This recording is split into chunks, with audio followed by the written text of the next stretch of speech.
Okay, let's kick off. So first and foremost, welcome everyone. Thank you all for your interest in our session and for joining the session today. We're very much looking forward to a productive time with you. I'm Anthony Cardone from ProQuest, and I lead the North America Books sales team.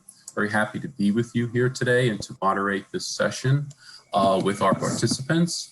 We have an outstanding panel today, and we'll do introductions in just a moment. You can see the names of everyone up on the screen for now, and soon you'll see everyone's faces once we're past introductions. So look, I hope you're all having a great Charleston conference in this year's virtual format, which obviously is new for all of us.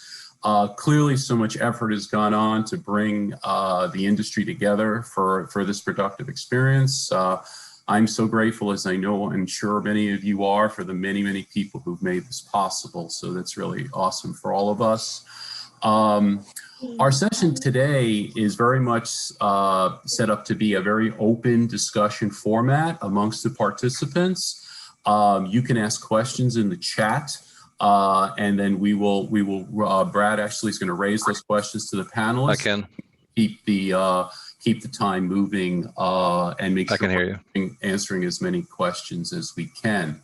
The discussion today is going to concentrate on face-to-face engagement. How has it changed, and is it changed forever? How do we continue to be productive and engage with each other? We're all rising to the situation, clearly moving from reacting at first to now finding a way forward and finding a norm. Through these discussions, our goal is to share methodologies and practices in what's working, what's not working, what are the insights that we have. And we hope that at the end of the session, everyone will leave with maybe some tips to take away, some ideas they shared and their own insights in the chat that everyone can read. And of course, that we broaden the engagement through your questions. So I hope everyone will participate actively. Make that great for everybody. So now let me take a second now and ask each of our panelists to take a second and introduce themselves, and then we'll kick off with our first question for our panelists. So Kara, could I ask you to start, please? Sure. Hi, I'm Kara Calabrese. I currently work for Miami University, and I'm kind of like an acquisitions and electronic resources all rolled into one. I handle all material and content acquisitions for the library currently, and I work in technical services. Great, thank you so much. Wendy? Hi, Wendy Shelburne from the University of Illinois at Urbana-Champaign. I'm the electronic resources librarian and pretty much manage resources soup to nuts at Illinois. Thank you. And Linda? Hi, I'm Linda Walton, Associate University Librarian and Collection Development Officer at the University of Iowa. And I oversee liaisons, branch library, scholarly impact, undergraduate engagement, and collections. Terrific, thank you and welcome. And Jeff? Yes, I'm Jeff Shoup. I'm with the Oxford University Press. I manage the eastern region of the the US and Canada for academic libraries, two-year libraries, K-12 libraries, public libraries. Basically, if you have a library, I manage the sales team. Excellent, thank you. And Brad? Brad Rhodes. I'm the Senior Director of Sales for the Western United States, but I've had a variety of roles over my 18 years at ProQuest, and it's enabled me to meet people all over the country. And so I'm delighted to be here and share this discussion with y'all. Well, thank you again to the panelists for participating in this, and let's start. So the first question for today is what are your expectations and how business partners and vendors in a virtual world can work with you effectively? What's working? What's not working? And if we could, Wendy, could you kick off? Okay. I think most things work relatively well from an e-resources perspective in a virtual world because it's a virtual thing. to begin with. And most of our work takes place over email and the phone anyway. But I miss seeing people. I think that you build relationships with your people, and you miss seeing them. And I think that's hard on all of us, not being able to connect in that way, which isn't always about selling something. And Jeff, how is it on the other side of that conversation? I very much agree with Wendy, and I think when we met previously to sort of talk this through, I brought up that relationship is the hardest thing to replicate. We can do a lot of things through Zoom meetings, and there's a lot of conveniences that are afforded through it. We can bring people from the UK more easily. We can do lots of things, and it's a lot more meeting specific. You can get in and out of a meeting much more. But you lose that sort of touch of getting to know somebody. There's much less chit chat with a meeting. I've been talking to my people, and I advocate that they put something personal in their background. It helps facilitate chatting. You see, I have pictures up in my background. I have some album covers that oftentimes helps create some sort of conversation piece. Maybe put up, if you're going to use a background, put up something personal to you. So, just finding ways to continue to connect and get to know the people that we're serving is the hardest piece. Right. Most people think I live in Tuscany when they see my house, being Italian. And Kara, with the busy schedule and so much inbound, I'm sure, what are some of the things that you're expecting when someone is communicating with you? That's a great question. Especially right now, being in charge of like electronic resources and trying to acquire things, my time once we went remote was I had no time. So like the short, hey, how you doing?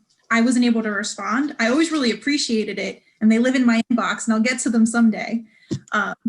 But when I could ask a direct question and get an answer, that was always really nice. And then afterwards, if I had an extra 5 minutes, I'd always try to like add something like, I hope you're doing well, everything's okay. I know the one vendor and I always like to talk about the weather. That's kind of our opening phrase is it snowing near you? Yeah, so some of that, it's getting to the point for me, which is nice in an email. I know other times when I've talked to certain vendors, it's been nice to get them on my calendar so that I'm not trying to look at 10 emails at once.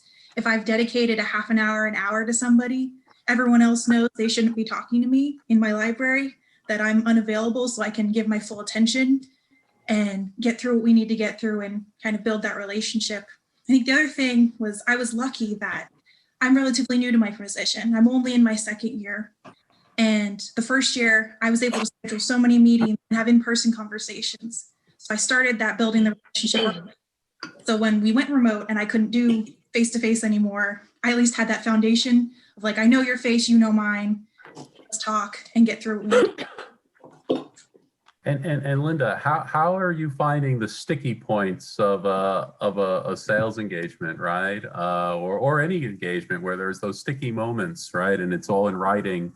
Voicemails are full many times, or it's looking at something after hours because you're attending maybe possibly to a personal need at a point in time, but getting back to work later. How are you dealing with the sticky moments, as we all know happen in conversations with business partners and colleagues and vendors?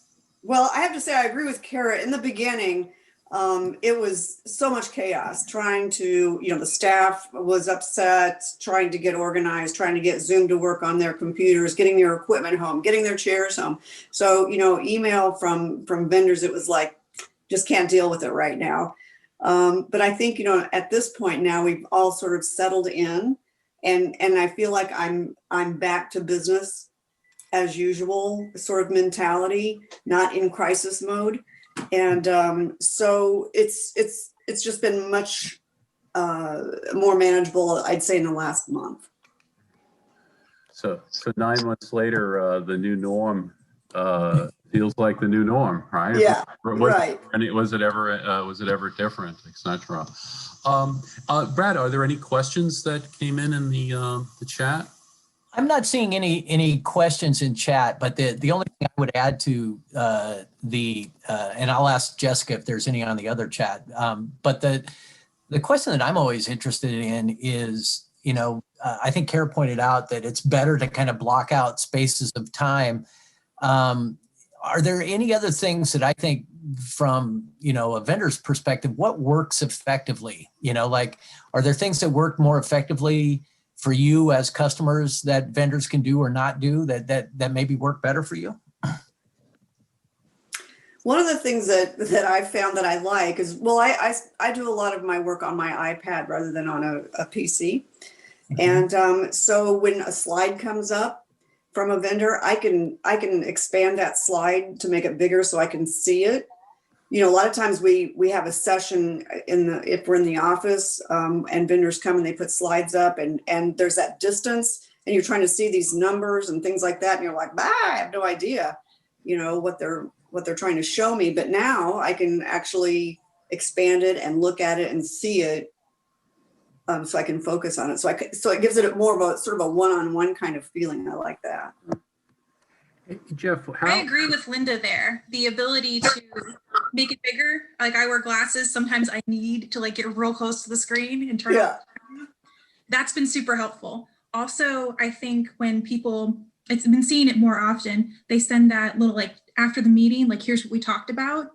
That has been super helpful. Yeah. I realized we had an issue where I know I talked to everybody in person and I went through and I said, here's my problem. And I have sticky notes on my wall in my office, but they're not at my house. So now that we've been following up and doing things in writing, I have that written communication. So if I need to go back and say, I know we talked, I have it right there. Wendy, what have you seen as, the biggest change? Right. I mean, you're engaging, as we're hearing everyone is saying, and we're at the new norm. What's been the biggest change that you've had to just embrace and say, hey, this is the way it is now. This is just what I need to do. And hey, this is just, frankly, what I need because I don't have a lot of time. What is that for you? You're muted, Wendy.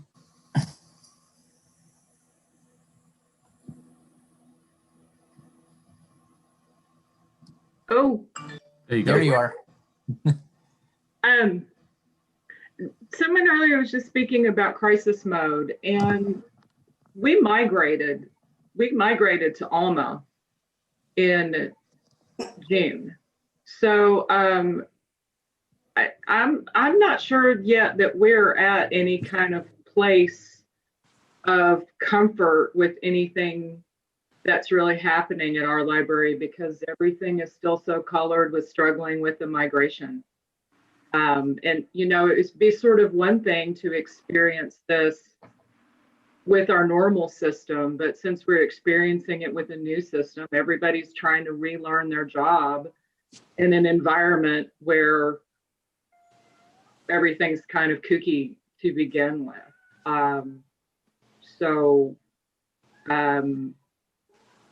I'm not sure when we're going to sort of feel that we're not in crisis mode because of that. All right, it's a lot of change to take on with this unexpected situation. Hey, Anthony, we have a lively bit of commentary in the chat now, so I wouldn't mind sharing a few of these because I think they're pretty apt. Great. Joan Chapa asks, having you found that some people are a bit intimidated by a Zoom meeting, which I think is an interesting question. I would definitely agree with that. I'll say just from manning our virtual booth over the past few days, a customer pops up into the session and suddenly there's like 3 or 4 salespeople looking at them. And, it's unless you have a very specific question, it's not like going by a booth in person. And it's the same thing for a meeting. It's a little different in that, it can be a little intimidating with a lot of expectation upon you as soon as you pop into the meeting. There's another comment in here which I think is really great, and probably everyone should address, which we kind of hinted at. Jennifer Taylor said, no cold calling. Some of us are working with kids around. If we know, and if we know a call is coming, we can control the environment a bit more than if a vendor wants to have a conversation on the fly. Does everybody want to talk about that? I use my caller ID constantly for that very purpose. Cold calling is not the way to go. I don't think it was the way to go before, and it's really not the way to go now. Cold emailing, much better. Yeah. Jeff, I guess for Jeff and Brad, how are you preparing differently? You know, it'd be good for everyone to hear how are you preparing differently? As we just said, Zoom is the new gateway to connecting face to face. And we actually have a question coming up on Zoom. But how are you preparing differently, right? What goes in your head? And are there any unanswered questions that maybe our panel can contribute to? Or questions you've had to ask with your customers to adapt into how they are working today? I'm not sure there's a whole lot that I'm doing differently to prepare other than to try to make it as concise as possible. You know, a Zoom meeting has a kind of finite life to it, and virtual meetings grow old after a little bit, and you can't get out of them what you would get out of a face-to-face interaction necessarily. So kind of have to, what I was saying about, chatting and getting to know somebody before, you kind of have to work around that a little bit and get a little bit of that in, but also move on to the subject at hand and try to get down to business a little more quickly. Well, from my perspective, Anthony. Yeah, sorry, go ahead. From my perspective, Anthony, I think working with my team is I'm scheduling pre-calls with customers. In other words, I meet with my team to make sure that the agenda is very clear and that we are not consuming a bunch of time. Everybody's buried on Zoom. You have to do a few things from a vendor's point of view. You have to be concise, and you have to make sure your messaging stands out from other people. So I'm having a lot of pre-call preparation calls in anticipation with customers.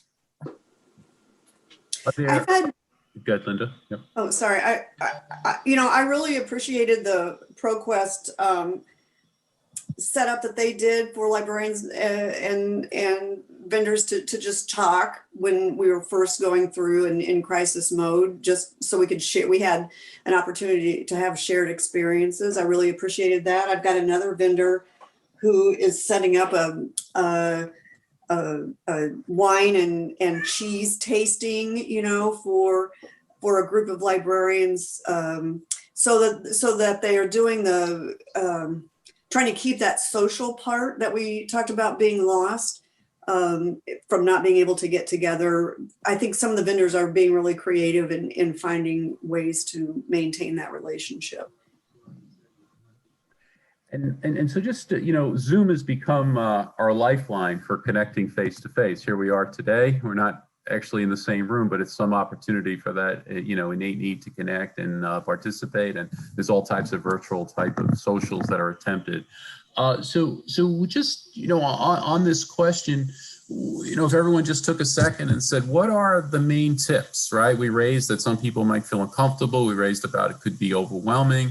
We raised, what are, each person could say, just what are the things that you've done that make Zoom productive? I'll put out one for me is what I've realized is everyone has to kind of be a moderator in a little bit, right?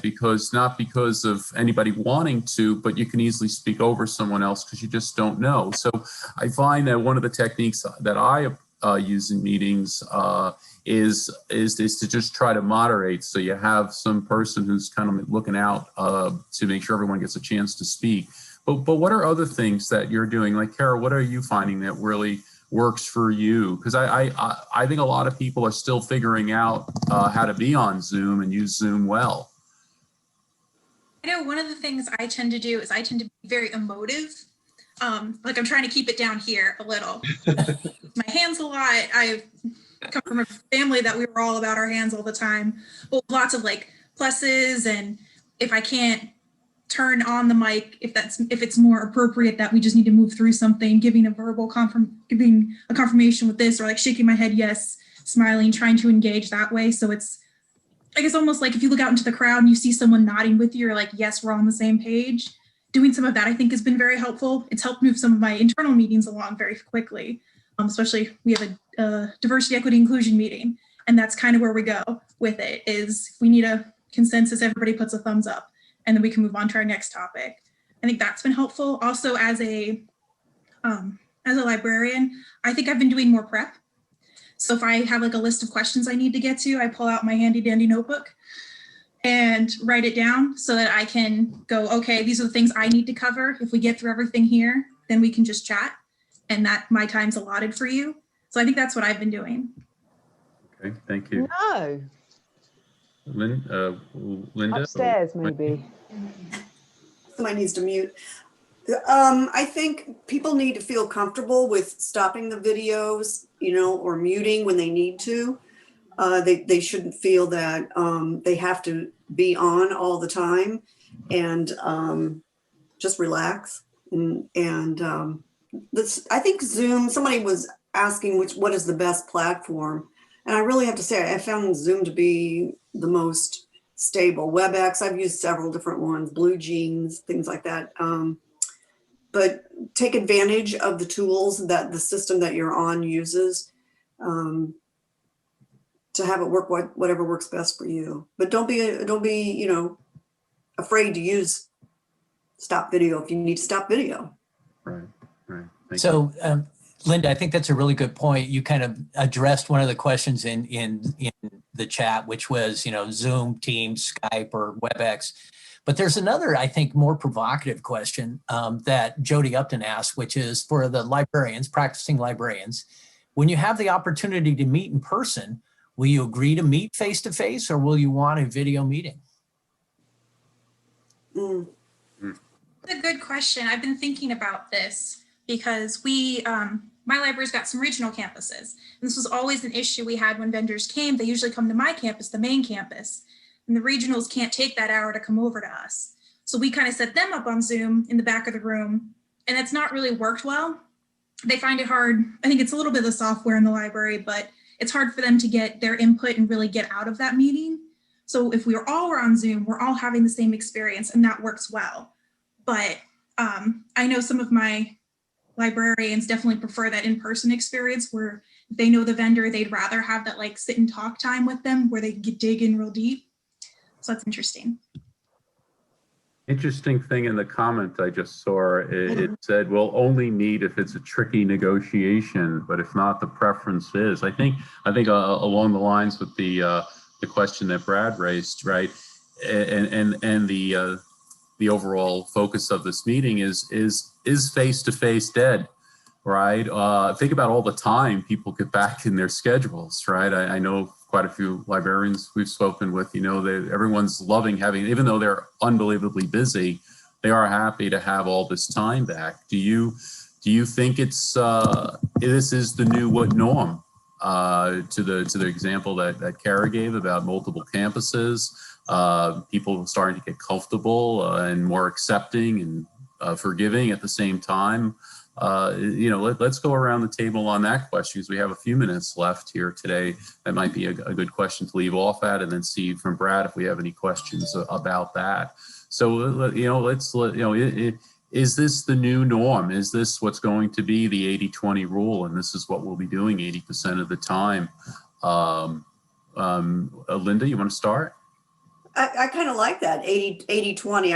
I think it works. I think it especially works if you've already met the vendor. I think if you haven't met the vendor, maybe a face-to-face one time would be good. Then you're more comfortable with who they are. But I'm pretty comfortable with Zoom meetings myself. I don't mind it at all. But I wish we still had conferences, right? I hope we go back to conferences. Right.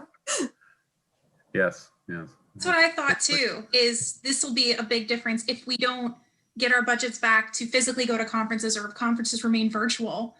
I think we may want to pursue more in-person individual vendor meetings, because I'll miss that interaction of just walking by the booth and saying hi or getting a little business done. if I'm on Zoom all the time with somebody. But I know also for me, my librarians get really, really busy.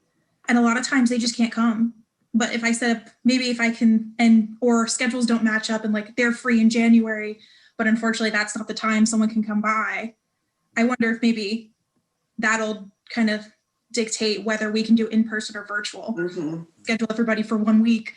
Do we do just like a virtual palooza and everybody comes and meets everybody? Or are we still like trying to even it out throughout the year and just miss people because they have instruction classes? And do conferences stay hybrid, possibly?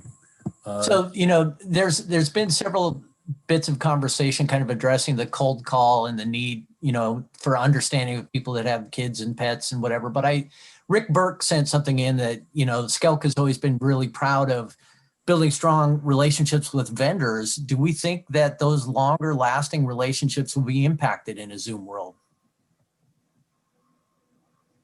I think they would have to be. It's just a different kind of relationship. Agreed. And I think going back to Linda and Kara's previous points about for folks that you already have an existing relationship with, somebody that you know, that's valuable. And then that makes it easier to do it through Zoom. But if you don't know that person, you don't have any of that relationship, it's a lot harder. And there is still a place for the face-to-face interaction. I do think we'll be doing a lot less of them. Here's another pretty good question, Anthony. I know time is getting limited, but I think this one's pretty good. This is from Kate Neese Mason. She said, what did the panelists think about today's opening keynote speaker and his thoughts surrounding libraries and their ability to serve as the linchpin for designing new, imaginative, immersive online training experiences? It's related to this kind of vendor relationship thing. It's a Zoom environment. Does anyone have thoughts on that?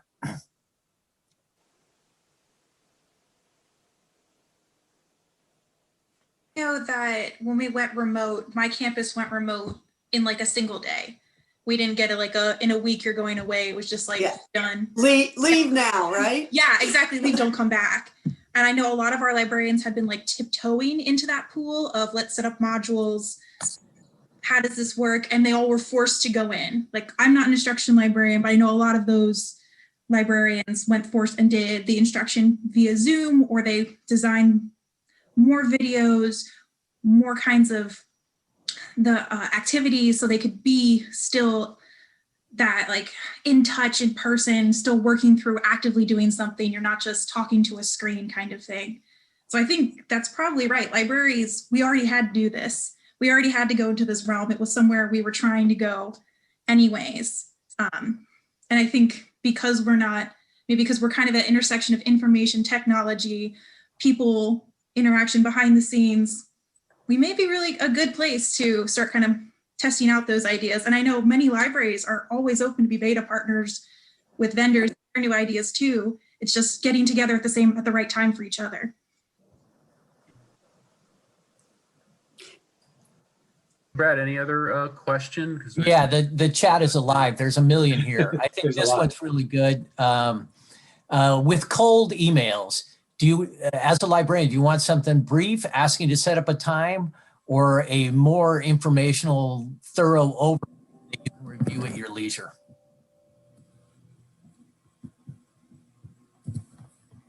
I think if they, I think something specific is helpful. Hey, even if it's let's get together just to visit is specific, right? Or if you're going to talk about a product, be specific about what product you want to talk about. And then, as the coordinator, there may be other people that you want to have at that meeting. And so I find that really helpful. But yeah, send an email and then, set up an appointment. I think that works really well. Somebody in the chat, I think it was Lisa Resnick, said a brief intro cold call email. And then somebody else added that a cold email is fine, but don't follow up every day to find out the answer, which I found pretty amusing. That was from Janet Morrow. What else do I have here? It's great to see the amount of engagement and questions and comments and views. I saw one in there that said, slow sales turnover doesn't help, right? Which I think goes to the point. Now all of a sudden now it's a new relationship. So it's not only a new relationship for the salesperson or the vendor, but it's also a new relationship for you, right? And trust takes time to build and engagement. So, those are all things we're going to see. I think the big challenge for all of us is to not have relationships turn into just transactions, right? That we're doing, because that would be a big loss for us all, particularly this industry, very, very much so.